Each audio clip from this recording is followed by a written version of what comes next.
गौरव ठाकुर नाम तो सुना ही होगा, लेकिन ध्रुव राठी का तो 200 करोड़ से भी ऊपर है और ये बात उसको अच्छे से पता है। वाह क्या सीन है, वाह क्या सीन है। सीबीआई बिहार के सीएम लालू यादव को एक्यूज बना दे कि लालू यादव ही जिम्मेदार हैं इस चारा घोटाला के लिए। ये है यूट्यूब के जज, इसका वही काम है जहां वजन वहां भजन। आज के टाइम पर ये देश का दुर्भाग्य है, खिलाड़ियों की ऐसी हालत आ गई है और ये 2 कौड़ी के पत्रकार ये आजकल सवाल उठाने लगे हैं। तो आज की इस वीडियो में हम बात करने वाले एक ऐसे इंजीनियर की जो कि हिस्ट्री, जियोपॉलिटिक्स, फॉरेन पॉलिसी, क्या आपने ऐसा कोई इंजीनियर देखा है? इंजीनियर तो आपने देखे होंगे जैसे कि बुआसिर ऑफ बिहार, या फिर बात करें अंधभक्त इंजीनियर की, वैसे भी नाम के आगे लगाने से इंजीनियर थोड़ी हो जाता है। आज की इस वीडियो में हम एक न्यूट्रल ढोंगी के बारे में बात करेंगे जो कि न्यूट्रल होने का दिखावा करते हैं। आज की ये वीडियो काफी इंटरेस्टिंग है और ये वीडियो स्पेशल है क्योंकि आज की इस वीडियो में आप देखोगे हमारा 2024 से लेकर 2026 तक का सफर कि कैसे हमने किन किन गोदी यूट्यूबर्स को एक्सपोज किया, और इस वीडियो में हम आपको वही क्लिप दिखाने वाले हैं। आजकल ये 10-12 साल के बच्चे ये ऐसे ध्रुव भाई की वीडियो आ गई, ध्रुव राठी ने बोला तो सच बोला। सही कहा तूने अलविस, आई अग्री विद यू। दोस्तों आप लोग देख सकते हो इसको, क्योंकि ध्रुव भाई की वीडियो तो बच्चे भी देखते हैं स्कूलों में और उन बच्चों को टीचर बोलते हैं कि ध्रुव भाई की वीडियो देखा करो, लेकिन तेरी तो बहुत सारी ऐसी वीडियोज हैं जो कि तू घर वालों के साथ बैठकर भी नहीं देख सकता और वो वीडियो पब्लिश है और तू एक्सपेक्ट करता है कि पब्लिक तेरी वो वीडियो जरूर देखे क्योंकि उन पर कोई रेस्ट्रिक्शन तो है नहीं। वो वीडियो अंकल आंटी के साथ बैठकर देख के आदमी हैं, ये अपने व्यूज के लिए कभी भी अपनी विचारधारा बदल सकते हैं। इन्होंने अपने एक पॉडकास्ट में कहा था कि इनका फेवरेट कॉमेडियन समय रैना है। अभी हमको समय रहना बहुत पसंद है। हाँ वो भी अच्छा है, वो पर थोड़ा सा वैसा कॉमेडी करते हैं। कैसे?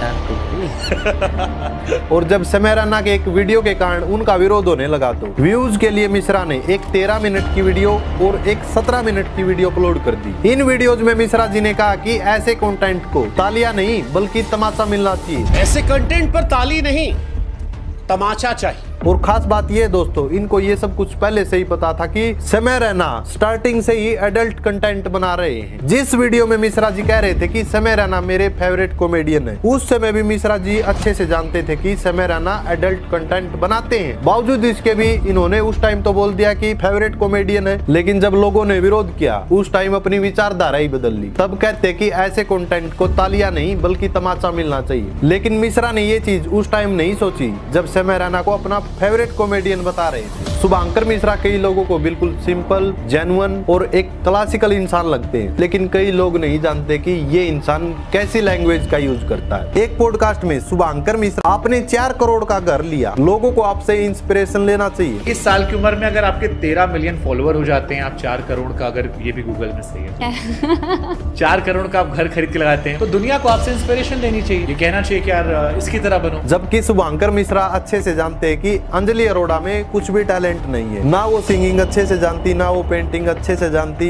ना ही वो एक्टिंग अच्छे से जानती, और एक ही चीज करना जानती हैं जो कि सॉफ्ट पोर्न के बिल्कुल क्लोज है। भाई साहब इंडिया के साइंटिस्ट को छोड़कर, IPS IAS को छोड़कर, ओलंपिक मेडलिस्ट को छोड़कर एक इंस्टाग्राम की नचनिया से इंस्पायर होने की सलाह देते हैं। देखो ऐसे हैं हमारे देश के न्यूज एंकर, और इससे क्या असर पड़ता है? जो बच्चे UPSC और मेंस के एग्जाम के लिए तैयारी कर रहे हैं या फिर अदर एग्जाम के लिए तैयारी कर रहे हैं, उन पर क्या असर पड़ेगा? वो सोचेंगे कि हमारे से ज्यादा इज्जत तो इनकी है। सच बात तो ये है कि शुभांकर मिश्रा को वीडियो अपलोड करने की इतनी जल्दी होती है कि कभी कभी बिना जांच पड़ताल के, बिना किसी डीप रिसर्च के वीडियो अपलोड कर देते हैं। जैसे कि ज्योति मल्होत्रा पर बिना किसी जानकारी के 13 मिनट के आसपास वीडियो अपलोड कर दिया और बाद में वो डिलीट किया, और उसका टाइटल था ज्योति मल्होत्रा बेगुनाह या गद्दार। इस वीडियो में भी शुभांकर मिश्रा ने नहीं माना कि ज्योति मल्होत्रा से गलती हुई है। इसके अपोजिट इससे पहले वाला वीडियो डिलीट कर देते हैं और माफी भी नहीं मांगते। इनका हर बार का यही काम है, माफी मांगने की बजाय वीडियो को ही हटा देते हैं। वोट चोरी को लेकर शुभांकर मिश्रा ने जो वीडियो बनाया था, वो वीडियो क्वेश्चन पूछने के लिए नहीं बल्कि बातों को घुमाने के लिए बनाया गया था। इस वीडियो में भाई ने 4 सवाल पूछे कि राहुल गांधी ने जो इलेक्शन कमीशन पर आरोप लगाए हैं वो क्या सही है। दूसरा,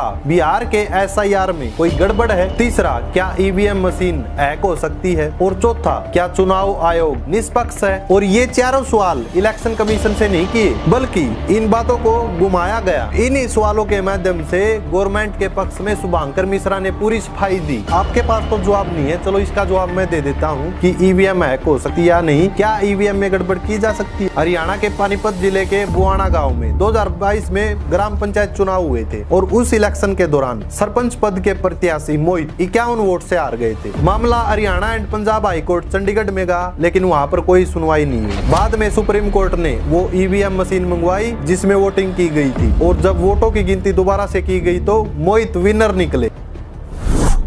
14 फरवरी 2023 को श्रद्धा वॉकर वाला केस होता है, जिसमें उसे पीसेस में कट करके और फ्रिज में लगा दिया जाता है आफ्ताब नाम के बंदे द्वारा। ट्विटर पे बहुत ज़्यादा हेट फैलती है इसके खिलाफ और ब्रेकिंग न्यूज़ बन जाता है। शायद ही कोई न्यूज़ पोर्टल होगा जिसने इसको कवर ना करा हो, लेकिन Dhruv Rathee pin drop silent, victim Hindu. मैं तेरे से पूछता हूँ, तूने हिंदुओं के लिए क्या किया? और ये तेरे गोदी यूट्यूबर्स हैं, इन्होंने हिंदुओं के लिए क्या किया? सारा दिन बस ऑनलाइन बैठकर हिंदुओं को सपोर्ट करते हैं। सपोर्ट करना है तो ऑफलाइन में दिखाओ ना। ऐसे जो कीबोर्ड वॉरियर्स बनते हो ना, इससे हिंदुत्व का क्या सपोर्ट मिलता है? तुम लोगों ने तो नफरत ही नफरत फैलाई है। और आखिर तूने कितने ही टॉपिक कवर किए हिंदुओं के इश्यूज को लेकर? क्या तूने हर टॉपिक कवर किया? नहीं किया, क्योंकि ऐसा पॉसिबल है ही नहीं कि एक इंसान जो सारे टॉपिक्स को कवर कर सके, क्योंकि ध्रुव राठी तो है ही बायोलॉजिकल। अब तेरे जैसे गोदी यूट्यूबर्स नॉन बायोलॉजिकल हो तो वो अलग बात है। फॉर्मेलिटी के लिए इसने कुछ छोटे मोटे ट्वीट करे, लेकिन इसका मेन स्ट्रीम यूट्यूब में जो वीडियोस डलती है वहां पे pin drop silent, victim Hindus. मतलब कि तू कह तो ऐसे रहा है कि ध्रुव राठी देश का पीएम हो या फिर ध्रुव राठी किसी पार्टी का लीडर हो। तू तो सारे ब्लेम ध्रुव राठी पर डाल रहा है। तू तो इस तरीके से बात को कह रहा है कि ये सारे इंसिडेंट ध्रुव राठी ने ही करवा दिए हो, और उसके बाद ध्रुव राठी बिल्कुल चुप हो गया हो। ऐसे बहुत सारे सोयो ऐसे इंसिडेंट थे। खैर मैंने तो मोटे मोटे इंसिडेंट्स की सिर्फ बात करी है जो ब्रेकिंग न्यूज थे और सारी न्यूज हेडलाइंस में आ रहे थे, लेकिन Dhruv Rathee pin drop silent, victim Hindus. India में 96 करोड़ हिंदू हैं और उन सभी का ब्लेम ये ध्रुव राठी पर डाल रहा है। अब ये खुद कह रहा है कि सोयों ऐसे इंसिडेंट हुए हैं, तो तूने कितने टॉपिक कवर किए? ज्यादा से ज्यादा 2, 4, 6, 100 के 100 टॉपिक तो कवर नहीं कर पाया। ये बंदा ध्रुव राठी को बदनाम करने भाई फिर और बहुत कुछ करता है कि हिंदू फेथ में जो जो चीजें मिल सकती हैं जिन पे मजाक उड़ाया जा सकता है वो चीजें ढूंढ के लाता है। हालांकि उन वीडियोज को लेकर ध्रुव राठी बहुत बार सफाई दे चुके हैं, बहुत बार क्लियर कर चुके हैं उन चीजों को। चाहे वो बागेश्वर धाम की बात करनी हो, चाहे वो गोमूत्र की बातें करनी हो। इसके अकॉर्डिंग तो वो पाखंडी भी सच्चा है जिसका विरोध प्रेमानंद जी और आचार्य प्रशांत जी जैसे लोगों ने किया है। और रही बात गोमूत्र की, तो तू भी टेस्ट किया करना डेली, तेरे को किसने मना किया है? फिर चाहे इसको लाइव आके बोलना हो कि बंदर भाग रहे हैं और रामायण सही नहीं हो सकती, उसका मजाक उड़ाना हो। फिर चाहे ट्रुथ अबाउट रामायण हो, राम सेतु को डिमीन करना हो। अरे भाई उसका मतलब किसी धर्म को बदनाम करना नहीं था, बल्कि वो सारी साइंटिफिक बातें करना था। उसका फोकस था साइंटिफिक चीजों पर। साइंस के लॉजिक के हिसाब से कंपेयर करके ध्रुव राठी ने वो वीडियो बनाई थी, और तुम लोगों को ये कहने का मौका मिल गया कि हिंदू धर्म को बदनाम कर रहा। बताओ इसमें कैसे धर्म बदनाम हो गया? लेकिन तेरे जैसे अनपढ़ लोगों को हंगामा करना है। हंगामा ही करना तो इस वीडियो को लेकर कर।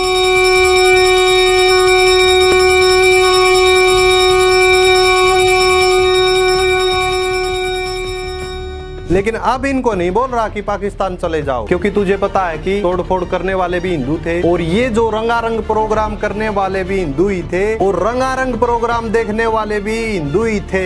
इनको लेकर तेरी जुबान नहीं खुलेगी। ये जो पूरा फॉर्मूला है मुस्लिम वोट बैंक का अपीजमेंट करने का, उन्हें खुश करने का, ये हमारे देश में बहुत लंबे टाइम से चलता है और बहुत सारे पॉलिटिकल पार्टीज इस्तेमाल करती हैं। ऐसे बहुत सारे पॉलिटिशियंस हैं जिन्होंने इस मेथड का यूज करा है कि हिंदू फेथ की चीजों को उठा के उनका मजाक उड़ाओ, आपको MLA MP की टिकट मिल जाएगी। वाह भाई वाह। अरे भाई बात तो तू कई पार्टीज की कर रहा, लेकिन जो मेन पार्टी थी उसका तो इसमें जिक्र किया ही नहीं, क्योंकि जो तेरे आका है वो भी तो ऐसे ही करते हैं ना। जो तूने ये फॉर्मूला बताया वो बिल्कुल इन पर स्टिक बैठता है। तूने तो सिर्फ राहुल और अखिलेश की फोटो दिखा दी, ममता बनर्जी की फोटो दिखा दी। ऐसे ही तो तुम ब्रेन वॉशिंग करते हो अंधभक्तों की, वन साइडेड चीज बताकर। अब आप बेसिक पॉइंट पे ये सोच के देखो कि भाई एक बंदा जो सिर्फ पॉलिटिकल क्रिटिक है, एजुकेटर है, वो इंसेसेंटली बिना रुके सिर्फ एक ही फेथ की चीजों को उठा उठा के क्यों ला रहा है? क्या रीजन हो सकता है उसके पीछे? क्योंकि उसके सब्सक्राइबर्स को ग्रो करने में उसका बहुत बड़ा हाथ है। अरे बड़ा मूर्ख इंसान है। बोल तो ऐसे रहा कि ध्रुव राठी का सारा ही चैनल इसी कंटेंट पर चल रहा है। अरे अपनी अंधभक्ति वाली आंखों को जरा खोल, और तब तुझे पता चलेगा कि ध्रुव राठी ने कितनी एजुकेशनल वीडियो बनाई है।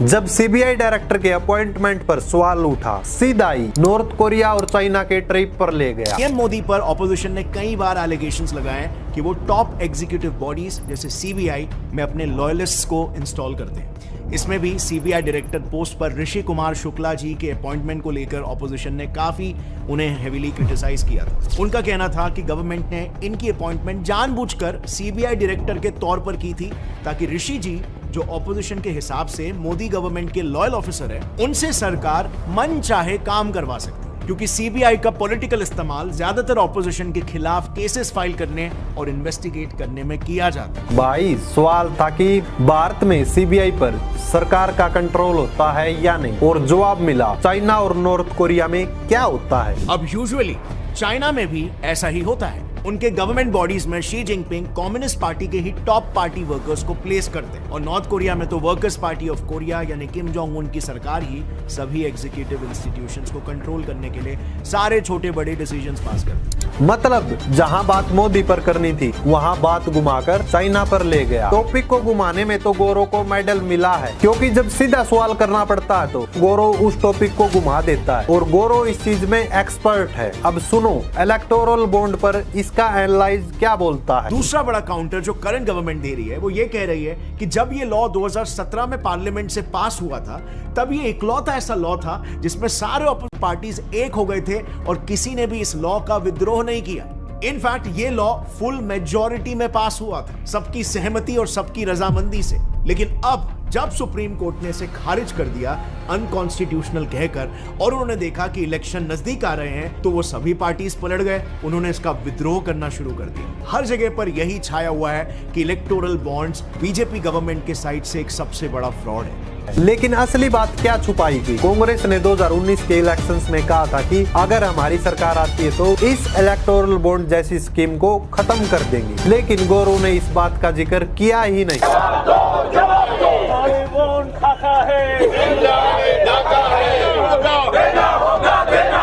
इलेक्टोरल बॉन्ड में घोटाला बंद करना होगा।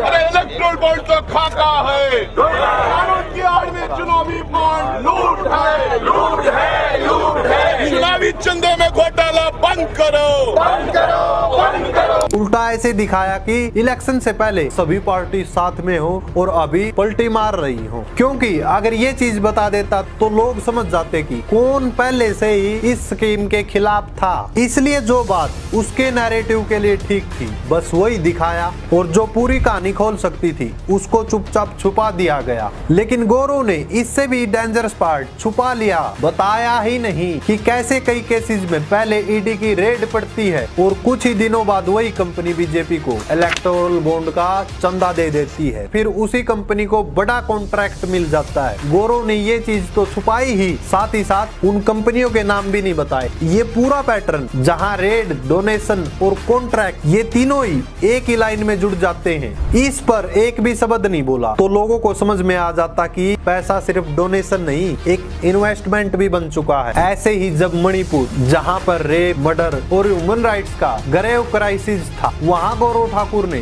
सरकार से सवाल करना तो छोड़ो बल्कि अलग अलग 2 वीडियो बनाकर गवर्नमेंट को डिफेंड करने की पूरी कोशिश की। तो ये बताना क्या कोई नॉर्मल प्रोटेस्ट में ऐसा होता है क्या? This is definitely abnormal and so are the reasons behind it. इस प्रोटेस्ट में आप मानो या ना मानो कुछ बहुत ही वायलेंट टेररिस्ट ऑर्गेनाइजेशंस का हाथ है। ये भारत को इनस्टेबलाइज करने का एक प्रोपेगेंडा है और पूरे इश्यू को लेबल कर दिया हिडन एजेंडा। नेक्स्ट गोदी यूट्यूबर अंधभक्तों के प्यारे आरजे रौनक। एकदम से हालात बदल गए, जज्बात बदल गए, एकदम इन्होंने वक्त बदल दिया, जज्बात बदल दिए, जिंदगी बदल दी। 119 पे इतनी अच्छी पार्टनरशिप चल रही थी। ओ भाई मारो मुझे मारो। ये बात इस बंदे पर लागू होती है क्योंकि 2019 से पहले जो वीडियोज आती थी ना वो बिल्कुल देश के मुद्दों पर आती थी, गवर्नमेंट को क्रिटिसाइज भी करता था। बीजेपी के ही विधायक को भरी सभा में जूतिया दिया, तब से पूरा देश यही पूछ रहा है कि आखिर ये क्या जूतिया था। लेकिन 2019 के बाद ऐसा घोल पिलाया गया, इसको ऐसा घोल पिलाया गया, ये बंदा तब से अंधभक्ति कर रहा है और कोई इसके खिलाफ बोल दे उसको देशद्रोही बोलने लगते, मतलब कि कोई इसको क्रिटिसाइज भी नहीं कर सकता। ऐसे आरजे का मुख्य काम रेडियो पर बातें, संगीत और समाचार जैसे प्रसारणों को होस्ट करना, लेकिन ये आरजे थोड़ा अलग है। इसकी भाषा में इससे एक चीज जोड़ देनी चाहिए, वो है चाटुकारिता, क्योंकि आजकल इन जैसे आरजे की कमाई का साधन रेडियो नहीं बल्कि चाटुकारिता है। पहले ये बंदा जहां बाबाओं को क्रिटिसाइज करता था, गवर्नमेंट को क्रिटिसाइज करता था, यानी कि देश के हर मुद्दे पर बोलता था, एकदम से इसको अचानक से क्या हो गया, फंडिंग मिल गई, अब कुछ भी बोले। अब बहुत सारे लोग जो हिंदू धर्म के ठेकेदार हैं वो इसकी साइड लेते हैं, लेकिन देश के मुद्दों पर बात नहीं कर रहा तो क्या हो गया, हमें तो देश से कुछ लेना देना है नहीं। ऐसे में अंधभक्तों की ब्रेन वॉशिंग हो चुकी है। इसकी नफरत वाली वीडियो देखकर ऐसी इसकी ऑडियंस बन गई है, वो भी इसी की तरह जहर उगलती है, यानी कि वो टॉक्सिकपन, जैसे कि किसी को मार ही देगा ये, वो सब कुछ वीडियो के अंदर नजर आता है। पहले की वीडियो देखिए।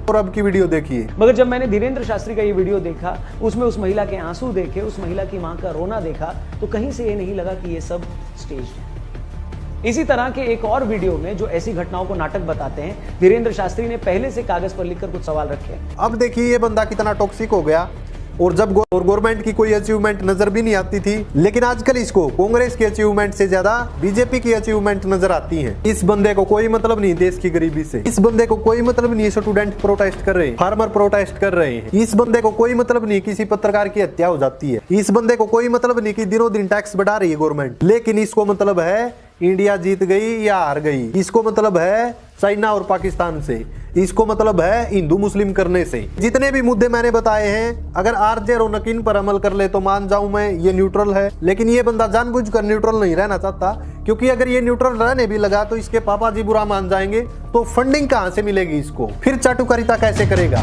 तो इनको तो जानते ही होंगे, मैं तो जानता नहीं, क्योंकि मैंने तो अभी कुछ दिन पहले इनकी वीडियो देखी है। AKTK उर्फ कणिया प्रोपगेंडा फैलाने के मामले में ये टॉप के गोदी यूट्यूबर्स में से एक है। ये पूरी कोशिश कर रहा है हरियाणा और पंजाब का भाईचारा बिगड़े, और इस नैरेटिव को समझने के लिए सबसे पहले एक सिंपल कंपैरिजन करना होगा ध्रुव राठी वर्सेस नीतीश राजपूत। दोनों अपने वीडियो में देश के मुद्दों पर बात करते हैं, कभी कभी वीडियो दोनों की डिले भी हो जाती है, लेकिन रिएक्शन अलग अलग, चुप हो गया, बिक गया, डर गया। और नीतीश के लिए भाई न्यूट्रल है तो टाइम ले रहा होगा। फॉर एग्जाम्पल, जब पहलगाम अटैक हुआ, IT सेल ने ध्रुव राठी के कमेंट्स भर दिए, जबकि उसने तब तक कह भी दिया था कि मैं वीडियो बना रहा हूँ, और नीतीश 15 दिन तक कोई वीडियो नहीं आई, बिल्कुल साइलेंस। और कमेंट सेक्शन में टेक योर टाइम भाई, इस टाइप्स के कमेंट्स, ना ही कोई आउटरेज और ना ही कोई ट्रोल। ये डिफरेंस कोई कोइंसिडेंस नहीं है, ये है IT सेल का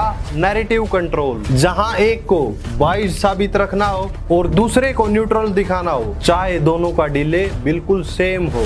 और तुमने नोटिस किया होगा नीतीश की हर एक वीडियो के नीचे एक पैटर्न फिक्स्ड होता है, जैसे कि ध्रुव राठी गलत है और नीतीश राजपूत सही है। Finally unbiased content by neutral है, ध्रुव राठी बाइस्ड है। सेम लैंग्वेज, सेम इमोजी और सेम टाइमिंग, इसको बोलते हैं कमेंट ब्रिगेडिंग। जब साइंड या फिर फेक अकाउंट्स कमेंट्स को भर देते हैं ताकि परसेप्शन बन जाए कि नीतीश न्यूट्रल है और पब्लिक नीतीश के साथ है, तो पब्लिक जब जान लेती है कि नीतीश न्यूट्रल है तो वो बीजेपी के डायरेक्ट नाम लेने की उम्मीद ही नहीं रखती, और नीतीश भी इसी इल्यूजन का फायदा उठाता है, कांग्रेस का नाम लेकर ओपनली क्रिटिसाइज करता है, और जैसे ही बात बीजेपी पर आती है उसका टोन बदल जाता है, रूलिंग पार्टी, सिस्टम, सरकार जैसी जेनरिक लाइंस बोलकर ओरिजिनल टारगेट को डाइल्यूट कर देता है। क्योंकि उसने अगर मोदी सरकार का नाम लिया तो वही लोग जो उसको न्यूट्रल क्रिएटर बोलते हैं उसको बाइस्ड कहकर ट्रोल करने लगेंगे, और इसी वजह से नीतीश एक सेफ जोन प्ले करता है, जहां ना बीजेपी नाराज होती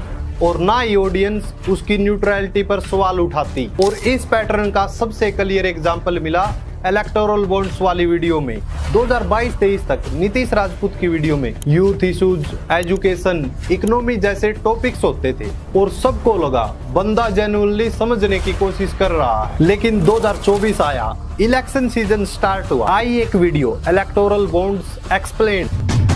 कोर्ट के अंदर ऑन रिकॉर्ड बोला कि हम कांग्रेस को इसलिए पैसा दे रहे हैं ताकि कांग्रेस पावर में रहे, क्योंकि उससे हमारी कंपनी को फायदा है। हाई कोर्ट अपना जजमेंट सुनाता है जिसमें बीजेपी और कांग्रेस को फॉरेन फंडिंग लेने के मामले में गिल्टी डिक्लेयर कर दिया जाता है। 21 ऐसी कंपनीज मिली जिन्होंने तब बॉन्ड्स खरीदे जब उनके ऊपर सेंट्रल एजेंसी, CBI, ED इन्होंने रेड मारी, और ये जो बॉन्ड था इसके ऊपर अल्ट्रावायलेट रे मारी गई, तो पता चला कि इसके अंदर एक सीक्रेट नंबर है। इस वीडियो ने सब कुछ क्लियर कर दिया। पूरे 45 मिनट्स की वीडियो में पहले 25 मिनट्स तक राजीव गांधी, इंदिरा गांधी, कांग्रेस कांग्रेस कांग्रेस, बीजेपी का नाम सिर्फ लास्ट की 5-6 मिनट्स में, वो भी रूलिंग गवर्नमेंट लेकर बोलता है। इसलिए इसमें कहा गया कि इससे बढ़िया तो इलेक्टोरल ट्रस्ट ही था, उसमें कम से कम 20,000 से ऊपर वालों के नाम तो पता चल रहे थे सबको। तो इसके आने की वजह से तो कोई 100 करोड़ या 1000 करोड़ भी कोई दे दे तो भी नहीं पता चलने का किसी को, और इसका फायदा रूलिंग गवर्नमेंट को होगा। तो देखिए, इसको लाने से जो दिक्कत थी वो सॉल्व नहीं हुई।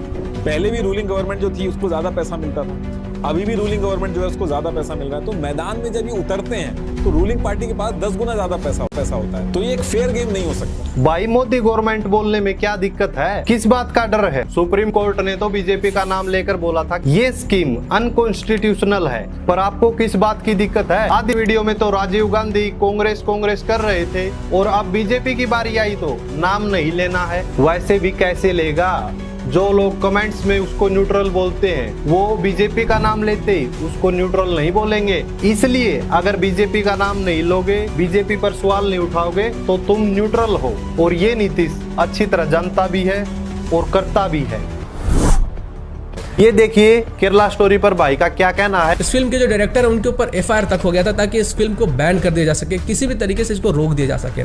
लेकिन इस फिल्म के जो डायरेक्टर हैं, ऐसा बताया जा रहा है कि उन्होंने बहुत सारे जो प्रूफ है जिनके बुनियाद पे इस वीडियो को बनाया है वो उन्होंने सबमिट कर दिया। तो जो भी चीजें इस मूवी के अंदर दिखाई जाने वाली है वो सब कुछ 100% फैक्ट है। भाई अगर इस मूवी का एक फैक्ट सही है तो फिर सुप्रीम कोर्ट क्यों बोल रहा है जो 32,000 कन्वर्टेड आतंकवादी लड़कियों का नंबर दिखाया गया है वो फिक्शन है, यानी कि काल्पनिक, इसका वास्तविकता से कोई लेना देना नहीं है। और जो ये डायरेक्टर बोल रहा है कि मैंने सारे एविडेंस दिखा दिए हैं, तो कोर्ट क्यों बोल रहा है आई क्यों no authentic data to backup the suggestion that the figure of conversion is 32,000 और एनी अदर स्टेबलाइज्ड फिगर, यानी कि कोई ठोस सबूत नहीं दिखाएगा कि 32,000 या फिर इतने बड़े लेवल पर कन्वर्जन हुआ है। मतलब इंजीनियर भाई चाटने की भी हद होती है, आप तो एकदम चाट के लाल कर दीजिए। भाई जिस डायरेक्टर के दम पे ये कूद रहा था सुप्रीम कोर्ट के आदेश पर, वही डायरेक्टर डिस्क्लेमर लगाता कि ये मूवी काल्पनिक है,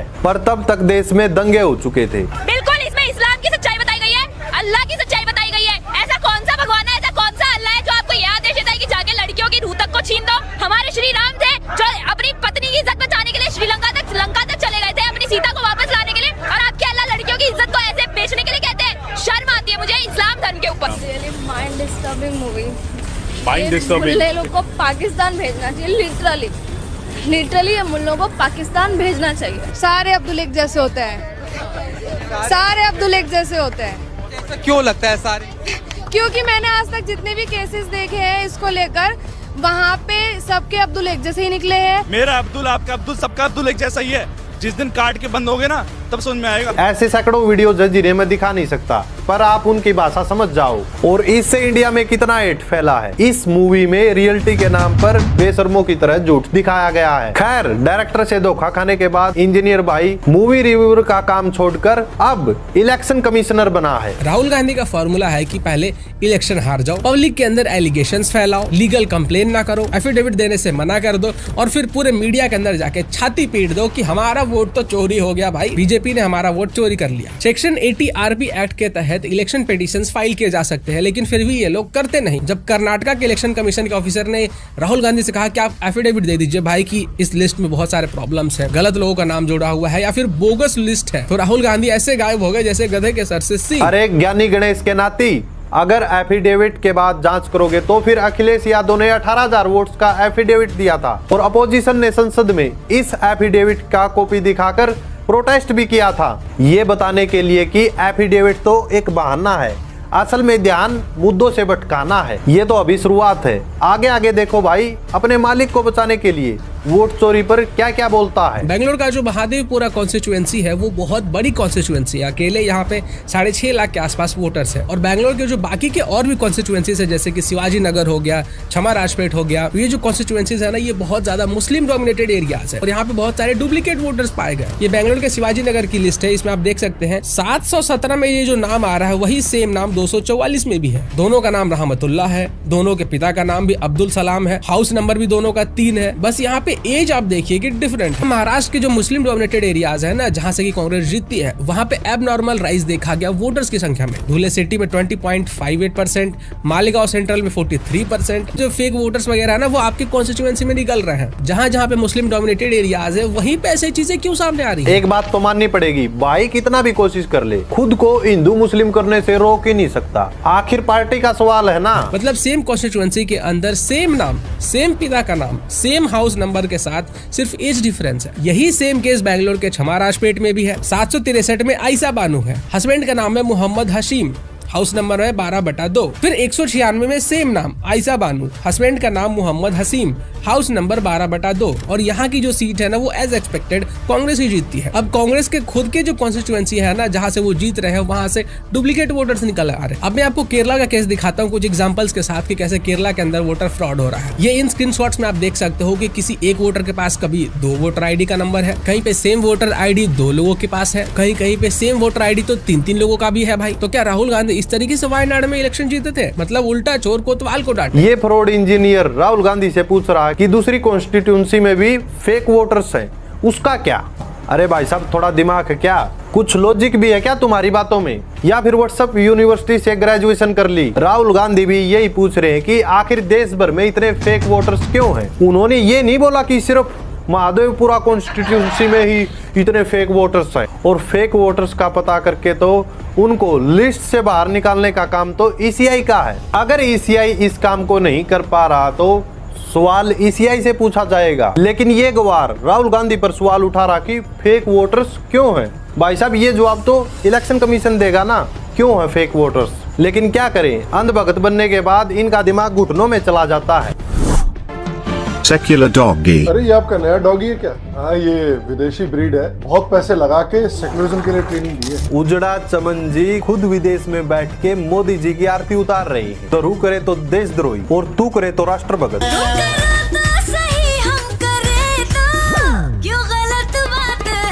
लॉजिक गया तेल लेने, हिपोक्रेसी फुल ऑन। और जब दरुराठी बोले कि बीजेपी के पास सबसे ज्यादा पैसा है, तो चाचा के पिछवाड़े में मिर्ची लगती है। अगर कोई पार्टी मुझे पैसे दे रही होती, अगर मुझे सही में पार्टी से पैसे लेने होते, तो मैं बीजेपी के पास जाता सबसे पहले। सबसे ज्यादा पैसे उन्हीं के पास है, मुझे अवार्ड भी मिलता, मेरी स्टेज पर तारीफ भी होती। मेरे लिए तो बहुत ही आसान ऑप्शन है वो करना। और लेकिन आप में फकीर ही नहीं है। मैंने वो ऑप्शन इसलिए नहीं चुना क्योंकि मुझे सही में देश की परवाह है। मैं अपने सेल्फिश मोटिव्स को सेकंड प्रायोरिटी दे रहा हूं और सबसे ऊपर मैं देश को लगा रहा हूं यहाँ पर।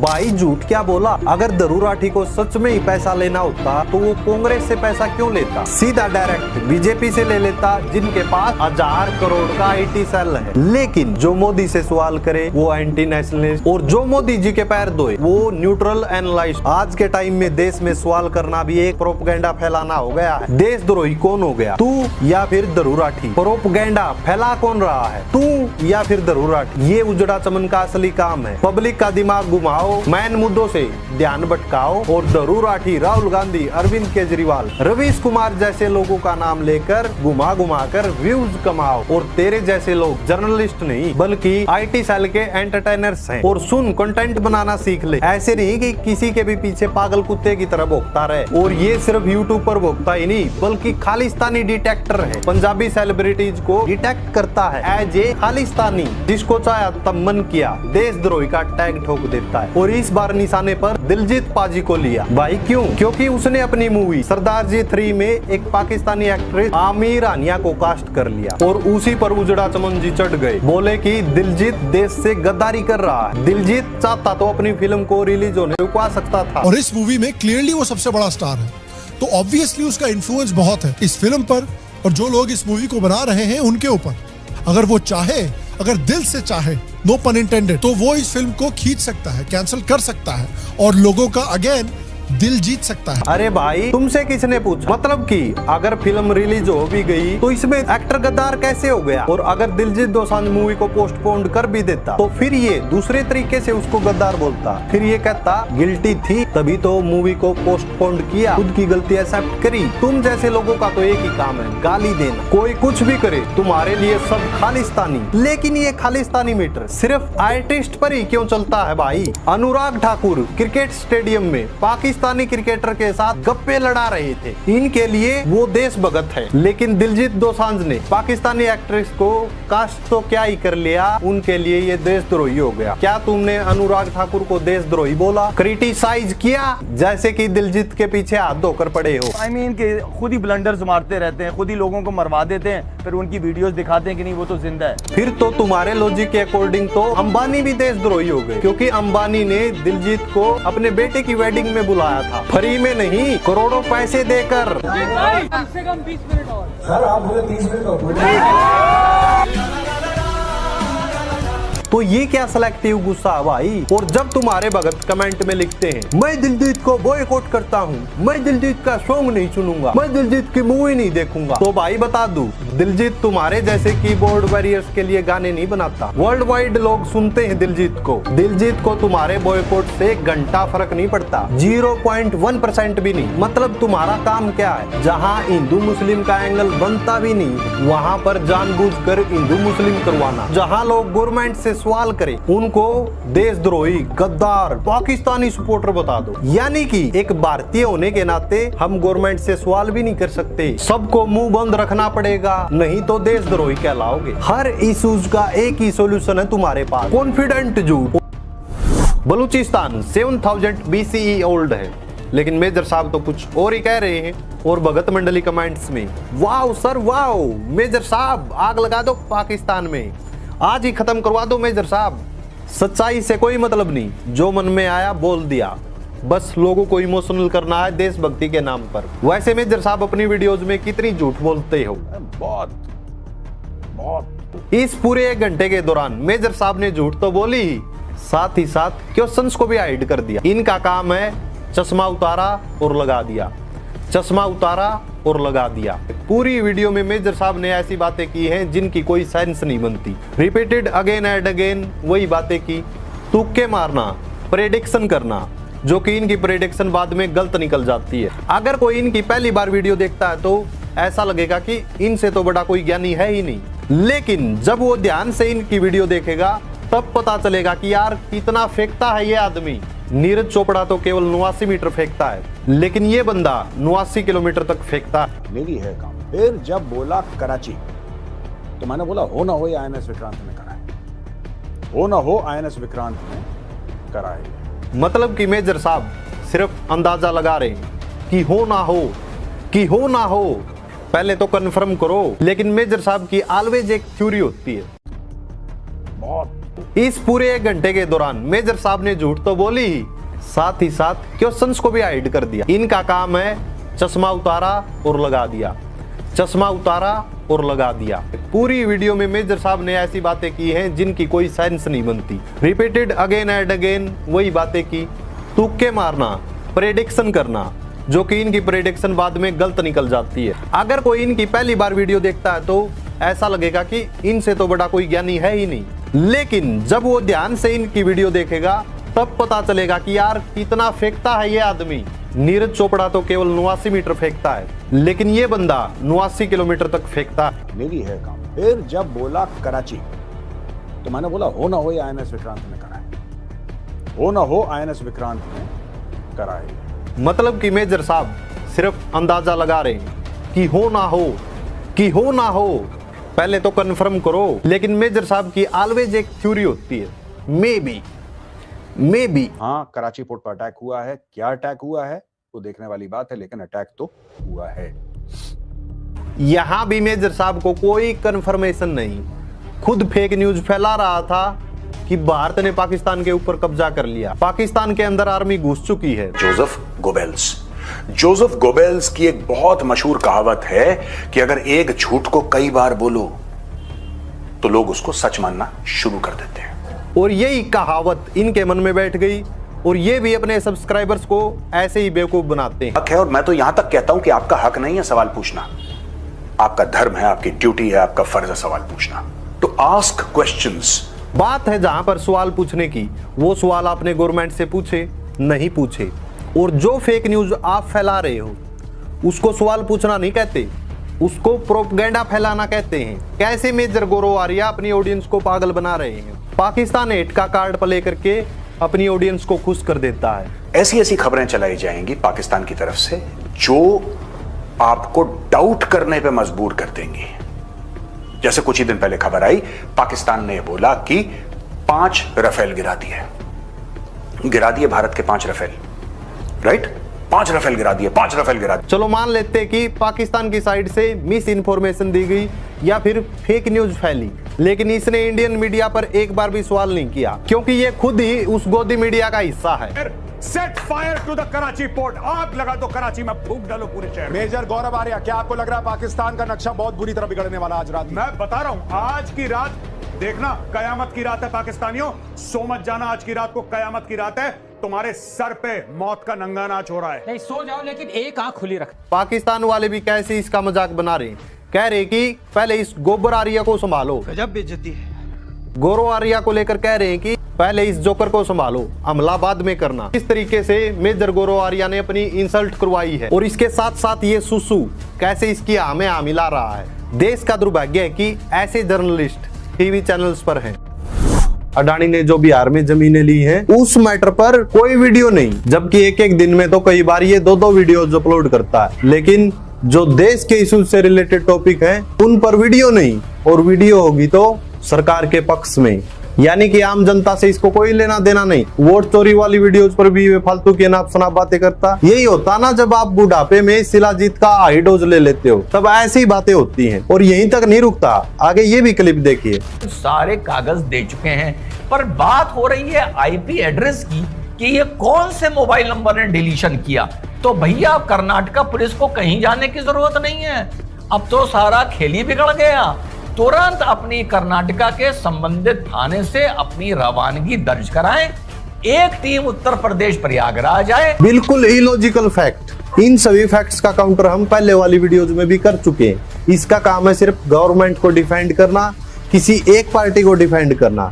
इसको कॉन्स्टिट्यूशन से, डेमोक्रेसी से कोई मतलब नहीं। इसकी इलॉजिकल वीडियोज ऐसे ही रहेंगी, ऐसी इलॉजिकल वीडियोज आती है। के इलेक्शन कमीशन ने की है कि आप हमें 10 दिन के अंदर लाके पूरा साइन करके कवरिंग लेटर के साथ एक शिकायत बना के दीजिए।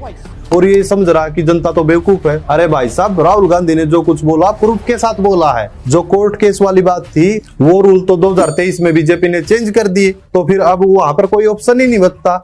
लेकिन इनको बहाना मिल गया, कोर्ट में जाकर केस क्यों नहीं कर रहा। इसकी वीडियोज में कोई भी डीप एनालिसिस नहीं मिलेगी, बिना मेहनत किए वैसे ही वीडियोज अपलोड कर देता है। ना इसकी वीडियोज की ठीक से रिसर्च होती, और ना इसकी स्क्रिप्ट राइटिंग में दम। भाई साहब, अगर स्क्रिप्ट राइटर की कमी है तो हमारी टीम में से ले जाएगा, देखो। लेकिन कई बार तो ऐसा होता है कि दिन में 2 वीडियोज अपलोड करता है, और उन वीडियोज में ना ही ज्यादा एक्चुअल इंफॉर्मेशन मिलेगी। यार ये बंदा ऑब्सेस्ड नहीं हो गया है, ऑब्सेस्ड तो ये पहले था। वाकई he is passing through some very severe mental trauma. ये ट्रॉमा क्यों ना हो, ये ट्रॉमा क्यों ना हो, मैं तो अभी भी कह रहा हूं, सत्य हो या असत्य हो, जिम्मेदार प्लेटफॉर्म है। जब जर्मन पेपर यह लिख रहा है कि डोनाल्ड ट्रंप ने 4 बार नरेंद्र मोदी से इस बीच बात करने की कोशिश की।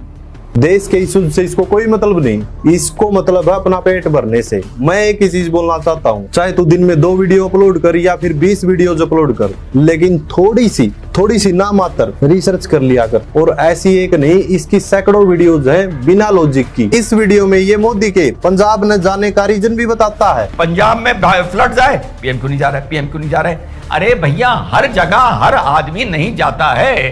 देश एक तरीके से, एक प्रोटोकॉल से, एक फ्रेमवर्क से चलता है। आई बात समझ में? वाह, मतलब कि आप प्रोटोकॉल, लेकिन इलेक्शन के टाइम पर मोदी जी जब सरदारों वाला बेस बनाते हैं कि तब कोई प्रोटोकॉल नहीं आता।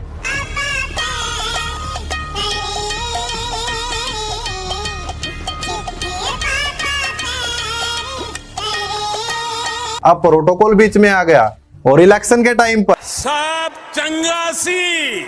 इसके चैनल पर इंडिया पाकिस्तान मैच से रिलेटेड वीडियोज है, नेपाल से रिलेटेड वीडियोज है, यानी कि देश से बाहर जो भी टॉपिक है उन पर वीडियोज हैं। लेकिन देश के अंदर जो प्रॉब्लम्स चल रही हैं उन पर कोई भी वीडियो नहीं है। उन जरूरी टॉपिक्स पर वीडियो डालना जरूरी नहीं समझता।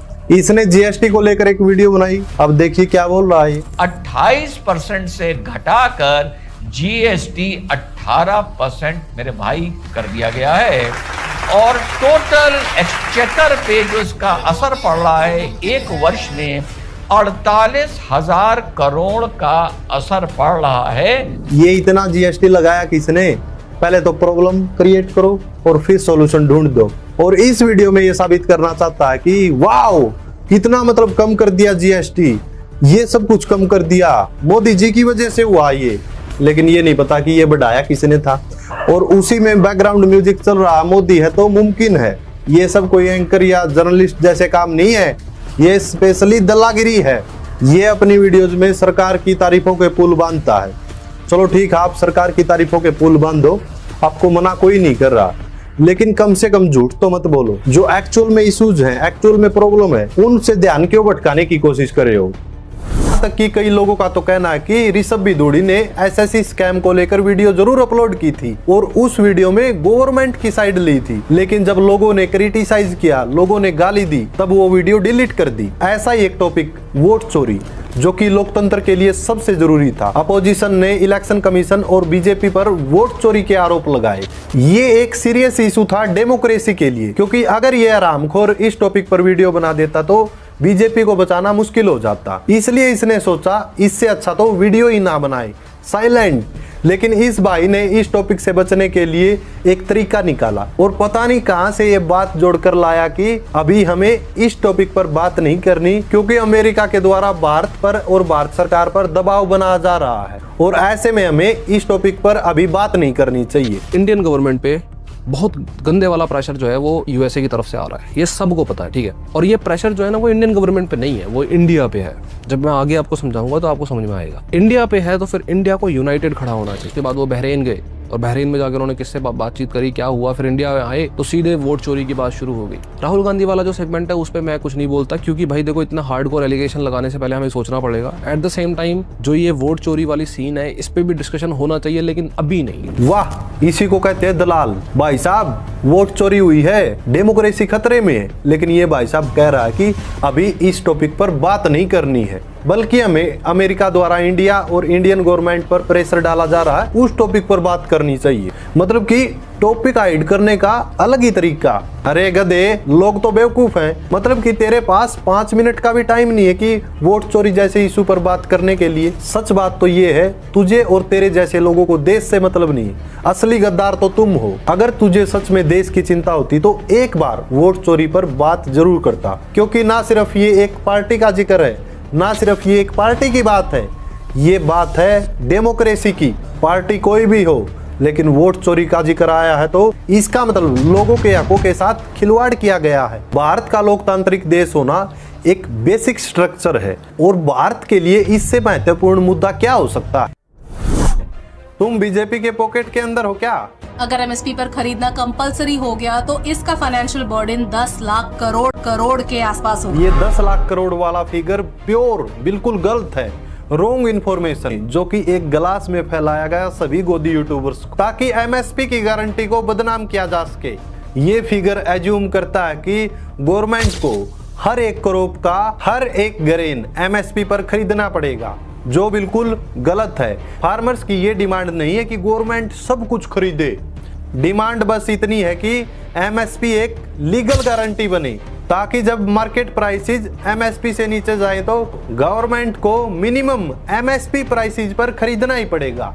इकोनॉमिक्स के द्वारा जब ये कैलकुलेशन किया गया तो एस्टिमेटेड सिर्फ 1.5 लाख करोड़ पर ईयर तक होगा, जो कि जीडीपी का 0.5% है और बजट का छोटा सा हिस्सा है। लेकिन इन्होंने झूठ फैलाई कि 10 lakh crore additional cost. Farmer से इतनी ज्यादा नफरत है इनको, जो कि एक अन्नदाता पूरे देश का पेट भरता है। और खास बात ये है, फार्मर्स के अगेंस्ट ये 3-4 वीडियोस बना चुके हैं कि मार्केट्स के दाम से नीचे आप फार्मर्स की फसल को खरीदते हो तो इससे फार्मर्स का बहुत ज्यादा नुकसान हो जाएगा, क्योंकि खेती करने में जितना खर्चा आता है शायद उस फसल का फार्मर को वो दाम ना मिले।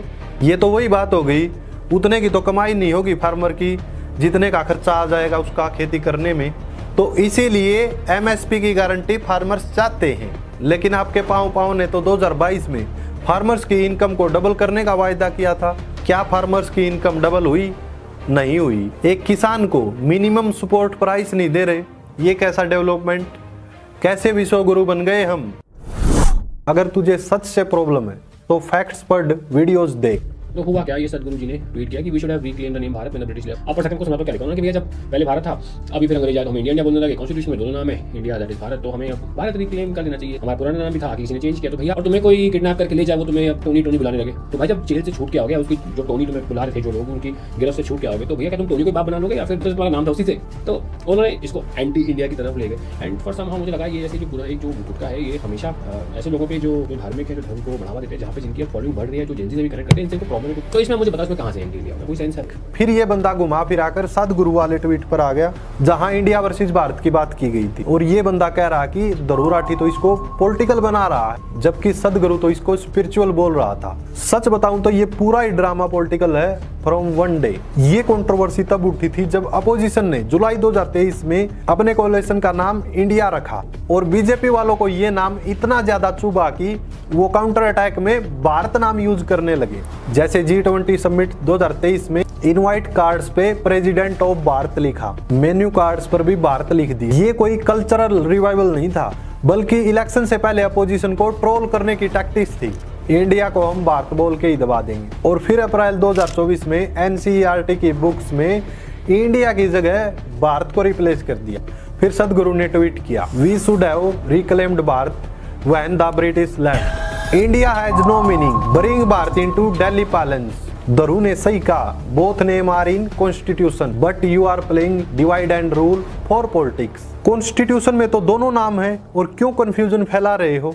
Article 1 of Indian constitution clearly कहता है, India that is Bharat shall be A union of states. दोनों नाम ऑफिशियल हैं, इंटरचेंजेबल। पीएम मोदी खुद G20 में बोले थे, we have no aversion to either India और भारत। तो सदगुरु का इंडिया हैज नो मीनिंग क्या बोलना है, ये तो सीधा कॉन्स्टिट्यूशन को चैलेंज कर रहे हैं और यंगर जनरेशन का ब्रेन वॉश करने की कोशिश कर रहे हैं। भारत पहले था लेकिन इंडिया ब्रिटिशर्स का। हाँ भाई, लेकिन कॉन्स्टिट्यूशन ने दोनों को इक्वल रखा। ये जो क्रिकेट है अंग्रेजों का दिया हुआ खेल है, मत खेलो क्रिकेट। और कॉन्स्टिट्यूशन में ये इक्वल इसलिए है ताकि हम यूनाइटेड रहें, ना कि डिवाइड रहें नॉर्थ ईस्ट या किसी रिलीजियस को लेकर। ध्रुव ने इसी चीज को पॉइंट आउट किया था और तू इसको पॉलिटिकल बोल रहा है। असली पॉलिटिक्स तो ये है कि एक तरफ अपोजिशन इंडिया नाम से इलेक्शन लड़ रहा था, दूसरी तरफ भारत नेम को वेपन बना दिया गया डिस्ट्रैक्शन के लिए। अनएम्प्लॉयमेंट, एग्जाम लीक्स, महंगाई, टैक्स, इंफ्रा, सब कुछ भूल जाओ, केवल भारत के नाम पर लड़ते रहो। हमेशा देश की पुरानी चीजों को छेड़ते हो, लेकिन ये कर कौन रहा है, और वो भी स्पेशली इलेक्शन के टाइम पर। बीजेपी के लोग ही हर रोज हिस्ट्री को ट्विस्ट करते हैं ना। एक तो ताजमहल को तेजो महाल्य बना दिया, मतलब कुछ देश में बचने भी दोगे या सारी चीजों की खुदाई शुरू कर दोगे, या फिर एजुकेशन और हेल्थ पर भी चर्चा होगी। और जो ये बार बार पुरानी चीजों को उठाते हो पॉलिटिक्स के लिए, ये कोई कल्चरल प्राइड नहीं बल्कि वोट बैंक लेने की टैक्टिक्स है। एक तरफ स्पिरिचुअल गुरु गवर्नमेंट के एजेंडे को बूस्ट कर देता है और दूसरी तरफ अपोजिशन को लोग एंटी नेशनलिस्ट बोलते हैं ताकि वो आवाज ना उठाएं। सदगुरु जैसे लोगों को रिस्पेक्ट है स्पिरिचुअल गुरु के लिए, लेकिन वो तो पॉलिटिक्स में घुसे जा रहे हैं। तू अगर सच में न्यूट्रल होता तो फिलहाल के टाइम में जो गवर्नमेंट है बीजेपी गवर्नमेंट को क्रिटिसाइज करता। ध्रुव राठी ने अपने वीडियो में इतनी बार इंडिया का गलत मैप दिखाया है, लेकिन करोड़ों लोगों में से एक भी व्यक्ति ने आज तक इस गलत मैप के ऊपर क्वेश्चन रेज नहीं किया। इंडिया के गलत मैप को दिखाने के कारण ध्रुव राठी को कॉल आउट नहीं किया। आप सोच सकते हो कि ध्रुव राठी किस लेवल पे ब्रेन वॉश करता है। लोगों के सामने सच्चाई है, वो वीडियो देख रहे हैं बट वो कॉल आउट नहीं कर रहे हैं, ना वो पॉइंट आउट कर पा रहे हैं। और ये जर्मनी में बैठकर हमारे देश के ऊपर वीडियो बनाता है। ये वीडियो इसकी 5.5 लाख लोग देख चुके हैं, लेकिन मजाल है किसी ने अभी तक एक जूता भी मारा हो। कम से कम काला मुंह करके गधे पर तो बैठाना चाहिए था। जर्मनी में बैठा ध्रुव राठी इनको नजर आता है, लेकिन ये टकलू इसका पापा विदेश में बैठा प्रोपेगेंडा फैला रहा है, इस पर ये कुछ नहीं बोलेंगे। लेकिन ध्रुव राठी को बार बार कहते कि इंडिया आकर बात कर। ये टकला भी तो विदेश में बैठकर वीडियो बना रहा है। इसके मास्टर अरविंद केजरीवाल जी वो भी सेम बात बोलते हैं। चल तेरी बात मान लेता हूँ मैं, लेकिन ये बता, जब 2014 में मोदी की लहर थी, घर घर मोदी हर हर मोदी हो रहा था, उस टाइम दिल्ली में बीजेपी इलेक्शन कैसे हार गई और अगेन फिर इलेक्शन कैसे हार गई? तुम सब लोगों को जलन तो इसी बात की है, मोदी की लहर में आम आदमी पार्टी इलेक्शन कैसे जीत गई। तभी तो तुम बार बार आम आदमी पार्टी को क्रिटिसाइज करते हो। खैर छोड़ो, हमें क्या किसी पार्टी से लेना देना, करो किसी की भी बुराई, लेकिन नफरत मत फैलाओ। मतलब कि टॉपिक कुछ और था, बात कहीं और घुमा दी। अरविंद ध्रुव राठी बात कर रहा था, ये वेबसाइट आम आदमी पार्टी के सोशल मीडिया टीम के द्वारा बनाया गया था और इस वेबसाइट के बारे में सिर्फ आम आदमी पार्टी और उसके लीडर्स को पता था। या फिर उसके सोशल मीडिया वाले टीम को। अब लोग पूछेंगे कि अच्छा आम आदमी पार्टी ने क्या कर दिया, ये बता दो जरा। ज्यादातर काफी सारी आपने देखी होंगी स्कूल की पिक्चरें होती हैं, मोहल्ला क्लिनिक की पिक्चरें होती हैं। आज ही देखा है मैंने ये ट्विटर पे apptracker.in, इस वेबसाइट पे जाके देखोगे, इस पे सारी आम आदमी पार्टी की 70 प्रोमिसेस थी उनकी, सब प्रोमिसेस लिखी हुई हैं और उसको ट्रैक किया जा रहा है कि कितनी प्रोमिसेस फुलफिल हो चुकी हैं, कितनी नहीं हुई हैं। ये पहली बार किसी पार्टी। अब Dhruv Rathee social media team में था तो ऑब्वियसली उसको तो पता ही होगा। फिर यही सेम काम वो गोवा के इलेक्शन के लिए भी करता है। गोवा के इलेक्शन के बारे में भी एक वीडियो बनाता है और बाद में फिर उसको प्राइवेट कर देता है। अब हो सकता है कि बहुत लोग आके मुझे कहेंगे कि मैं बीजेपी पेड़ हूँ। भाई मैं खुद बीजेपी को गाली देता हूँ, मैंने बीजेपी को कितनी बार रोस्ट किया। भाई उसने दिल्ली के स्कूलों का और मोहल्ला क्लिनिक का जिक्र किया है और तूने उसके काउंटर में क्या फैक्ट्स दिए, तूने उसके फैक्ट्स कैसे काउंटर किए, कोई सेंस है इस बात की? तेरे से भी झूठा आदमी है क्या कोई? दिन रात बीजेपी की चाटुकारिता करता है और फिर कह देता मैं तो बीजेपी को गाली देता हूँ। अरे वाह, हम तो डूबेंगे सनम, लेकिन तुम्हें भी ले डूबेंगे। वैसे एक बात पूछनी थी, हिंदुओं के लिए क्या किया तूने और इस देश के लिए क्या किया तूने, सिवाय नफरत फैलाने के? और न्यूट्रल तू हो भी नहीं सकता, तेरी सारी बातें झूठी साबित की है मैंने। और तू कहता कि मैं फैक्ट्स पर बोलता हूँ। तेरे से बड़ा एंटी नेशनल कोई हो ही नहीं सकता, क्योंकि तेरे जैसे लोगों ने अपना नाम चमकाने के लिए धर्म का यूज किया है और उस धर्म की बेइज्जती ही करवाई है। धर्म का और देश का नाम यूज करके सिर्फ कार्ड प्ले किए ताकि एक साइड के लोग तेरे को सपोर्ट कर सके और उनको लगे कि तेरे से बड़ा कोई देशभक्त है नहीं। तेरे एल्विस का तो बहुत अच्छा इलाज किया ध्रुव भाई ने। जो ध्रुव ने लास्ट वीडियो बनाई थी एल्विस के ऊपर, उसका तो रिप्लाई नहीं देश का एल्विस, क्योंकि पता था फिर दोबारा से वही बेइज्जती होगी। तो खास बात ये है, जो वीडियो ध्रुव राठी के ऊपर एल्विस ने बनाई थी, जिसका जिक्र तू बार बार कर रहा है, उसी के कमेंट सेक्शन में एल्विस को लोग गाली दे रहे हैं और ध्रुव राठी के फेवर में है 90% कमेंट। खुद चेक कर ले। और उन कमेंट्स पर 50-50, 60-60 हजार लाइक हैं, जो कि ध्रुव राठी के फेवर में है। तेरे एल्विस का भी अच्छा इलाज किया और तुम सब गोदी यूट्यूबर्स हमेशा ही एक्सपोज हुए हो। यानी कि कितना ही छुपा लो, तुम्हारी झूठ पकड़ी जाती है। जैसे कि अजीत भारती, ऋषभ बिदोड़ी, श्याम शर्मा, जो कि विदेश में बैठा प्रोपेगेंडा फैला रहा है, लेकिन तुम लोग हमेशा ध्रुव राठी के पीछे पड़े रहते हो कि जर्मनी में बैठकर देश के मुद्दों पर बात करता है। और फिर तुम बात करते हो लेफ्ट विंग वाले यूट्यूबर्स पर, तुमको कांग्रेस पार्टी की तरफ से फंडिंग मिली है। फंडिंग तुम्हें जरूर मिली है ताकि तुम अपने आकाओं को बचा सको। और जिन लेफ्ट विंग यूट्यूबर्स की बात कर रहे हो फंडिंग की, उनको कोई फंडिंग नहीं मिली। वो सिर्फ अपने देश को बचाने की बात कर रहे हैं, डेवलपमेंट की बात कर रहे हैं, एम्प्लॉयमेंट की बात कर रहे हैं, यानी कि जो देश में इश्यूज चल रहे हैं उन पर बात कर रहे हैं, ना कि किसी की चाटुकारिता कर रहे हैं, कि किसी को बचाने के लिए वीडियो बना रहे हैं। फंडिंग तुम्हें जरूर मिली होगी, तभी तो हिंदू मुस्लिम करते रहते हो, तभी तो 24 घंटे एक ही पार्टी का नाम रटते हो। ऊपर से पीछे से पावर मिलती है, पैसा अलग मिलता है, फिर अंधभक्तों की सपोर्ट रहती है। तुम्हारे लिए देश क्या मायने रखेगा? तुम्हारे लिए देश जाएगा बाढ़ में। तुम गोदी यूट्यूबर्स को ऐसे ही चाटुकारिता करनी है धर्म के नाम पर, कभी रवीश कुमार का नाम लेकर, कभी राहुल गांधी का नाम लेकर, और यही प्रोपेगेंडा तो तुम फैला रहे हो। क्योंकि जो भी गवर्नमेंट के ऊपर उंगली उठाएगा उनको रोका जाए, उनको बदनाम किया जाए, उनकी ऐसी इमेज खराब कर दी जाए, लोगों को लगे कि ये तो बेवकूफ है। और तू कहता कि बीजेपी को गाली देता है, मैंने तो कहीं नहीं दिखा तू बीजेपी को गाली देता, बल्कि चाटुकारिता और कर रहा है। लेकिन मेरा एक क्वेश्चन है, जब भी कोई गवर्नमेंट पर उंगली उठाता है, अब जैसे कि प्रेजेंट में कांग्रेस की सरकार होती, कांग्रेस की सरकार से क्वेश्चन किए जाते। जिस टाइम पहले कांग्रेस थी उस टाइम यूट्यूब का क्रेज नहीं था, वरना तब भी लोग कांग्रेस को क्रिटिसाइज करते वीडियो डालकर। जहां भी डेवलपमेंट की बात आएगी, देश की बात आएगी, देश के मुद्दों की बात आएगी, तो वहां पर जिक्र जरूर होगा और गवर्नमेंट को क्रिटिसाइज किया जाएगा। तुम्हारे पास काउंटर करने का एक ही बहाना होता है, जहां भी विकास की बात होती है, रोजगार की बात होती है, तुम लोग ये ही कहते हो कि पिछले 70 सालों में क्या हुआ। अरे पिछले 70 सालों में बहुत कुछ हुआ है। जिस स्कूल से पढ़कर तुम ज्ञान दे रहे हो यूट्यूब पर, वो कांग्रेस ने ही बनवाए। हालांकि मैं किसी पार्टी की साइड नहीं लेता, लेकिन जब भी तुम 70 साल की बात करते हो तो तुम्हारे सवालों का जवाब देना पड़ता है। तुम बार बार 70 साल इसलिए कहते हो, तुम्हारे पास कोई जवाब नहीं होता। तुम बार बार एक ही चीज का नाम लेते हो, तब महंगाई कितनी थी, अब महंगाई कितनी है, तब सिलेंडर का रेट क्या था, अब कितना है। ये सब कुछ तो तुम्हें भी पता है, लेकिन तुम लोगों का ब्रेन वॉश हो चुका है। और ब्रेन वॉश ऐसा हुआ है, तुम चाहकर भी गवर्नमेंट को क्रिटिसाइज नहीं कर सकते। ऐसे में मैं तेरे से ही पूछता हूँ, तूने बीजेपी को कितना क्रिटिसाइज किया, अपनी वीडियो में कितने डेवलपमेंट की बात की या देश के मुद्दों की बात की। तो आए हिंदू मुस्लिम के, तुम लोगों के सामने कितने ही फैक्ट्स ला दो, कितने प्रूफ तुमको दे दो, तुम्हें चाटुकारिता करनी ही करनी।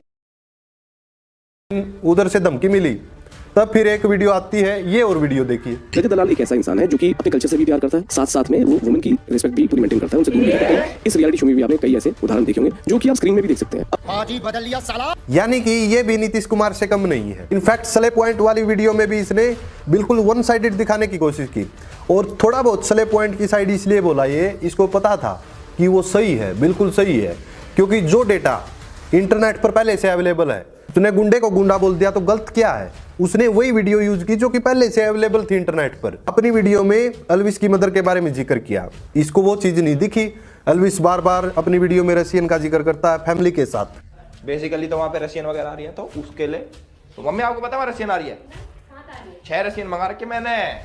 वो चीज गलत नहीं है, लेकिन अगर स्ले पॉइंट ने थोड़ी बहुत भी सच्चाई बता दी उसको गलत बोलने लगे। ये देखो इसकी वन साइड। इस अंकल को थोड़ी बहुत शर्म आई, यानी कि जो बंदा फैमिली के साथ रशियन वगैरह अपने घर वालों के साथ स्पेशली मदर के साथ ऐसी बातें करता है तो वो चीज गलत नहीं दिखी।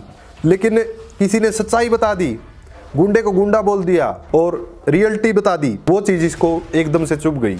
सिर्फ इसीलिए कि वो एक पॉलिटिकल पार्टी को सपोर्ट करता है, ये भी पॉलिटिकल पार्टी को सपोर्ट करता है। पहले तो इसकी ये वीडियो देखिए। इतनी बड़ी एथलीट और आपने उससे साइकिल चलवाई, क्या विनेश को एक कार तक नहीं दी जा सकती थी? दिखावे के लिए आपने एसी यूनिट्स भिजवा दिए, तो क्या एक कार आप रेंट पे भी ओला उबर कुछ भी करवा सकते? लेकिन नहीं, जिस एथलीट ने सड़क से लेकर सड़क तक पूरी तैयारी की हो, जिसे विदेशी कोच ने, फिजियोथेरेपिस्ट ने, डाइटिशियन ने भारत के पैसों पर ट्रेन किया हो, वो रात में सोने की जगह साइकिल चलाई। लानत है। और ऐसा पहली बार नहीं किया, इसने बहुत बार ऐसा किया है। तो ये कहता है कि विनेश फोगाट साइकिल चलाती रही है, तो मूर्ख इंसान कोई भी खिलाड़ी हो गया वेट कम करने के लिए साइकिल चलाएगा, रनिंग करेगा या कुछ ना कुछ एक्सरसाइज करेगा, तभी वेट कम होगा। उन्होंने इतनी मेहनत की, रात भर नहीं सोए। फिर तेरे जैसे 2 कौड़ी के लोग जिनकी कभी ग्राउंड लेवल पर कोई हैसियत नहीं थी, आजकल सोशल मीडिया पर अंधभक्तों को बेवकूफ बना रहे हैं। चुनावी माहौल है तो राजनीति तो हर कोई करेगा ना दोस्तों। यहाँ पे भी वही चल रहा है, मेहनत में तो सब लगे पड़े हैं। इधर दीपेंद्र भाई, उधर सुनीता बहन, यहाँ तक कि जर्मनी में बैठा मैं बहन। दीपेंद्र भाई के साथ साथ अंधभक्तों के जलने का एक और कारण है, वो है शशि थरूर जी का ये ट्वीट। उन्होंने तो हिंदी में ट्वीट कर दिया दोस्तों।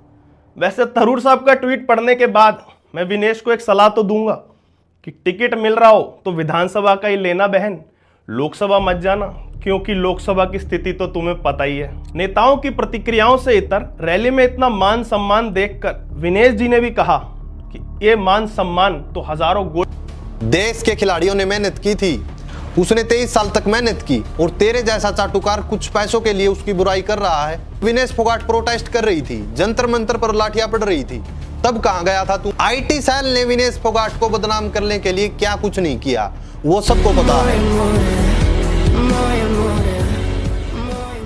आज की ये वीडियो आपको कैसी लगी कमेंट सेक्शन में जरूर बताएं, और क्या ये सीरीज कंटिन्यू रहनी चाहिए?